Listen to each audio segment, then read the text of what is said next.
Now let's look at model number 2. Suppose that Robert asked 5 sixth graders how many pets each had. Their responses were 2, 6, 2, 4, 1. Robert showed the data with cubes as follows. Look at the cubes in front. Robert also represented the data set in the following dot plot. Look at the dot plot in front of you.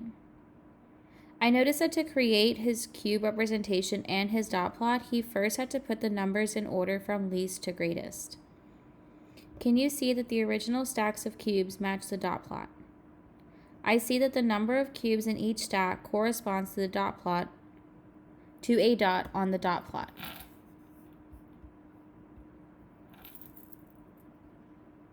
So now Robert wants to illustrate Michelle's fair share method by using dot plots. First, I ask myself, how can they all have the same number of pets? I notice only one person has 6 pets. If they share one of their pets with a student who has only 1, then this student will now have 5 pets, and the student with 1 will now have 2 pets.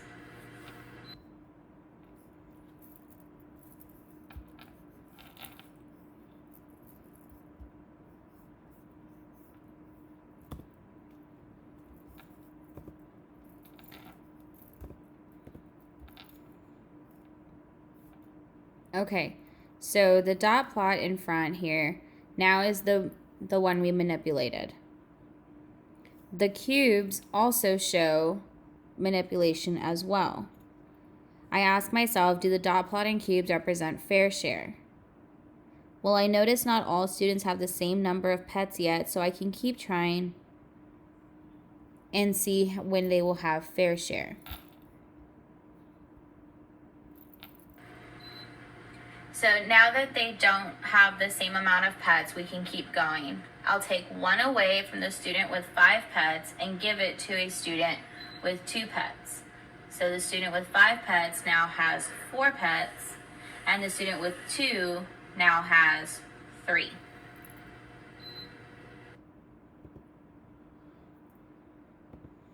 So now look at the dot plot and the cubes.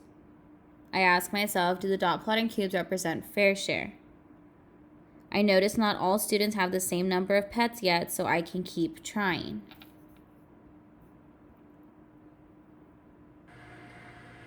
So I notice not all of the students have the same number of pets yet, so we can keep going. I'm going to take 1 away from the student with 4 pets and share it with a student who has 2 pets, which means the student with 4 now has 3. And the student with 2 now also has 3. So here is where our new dot plot looks like and what our new cubes look like. We're close to fair share, but not yet.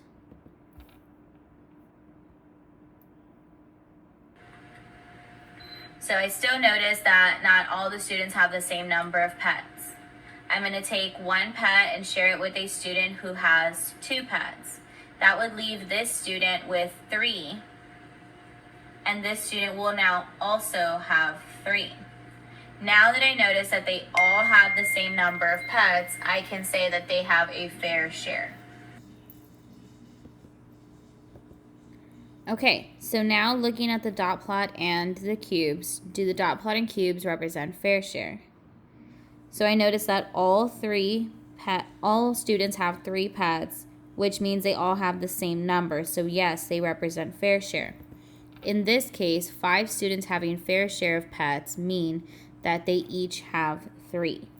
Remember that you can use the fair share method to find the mean of data distribution. The mean of a data distribution tells the average of a data set.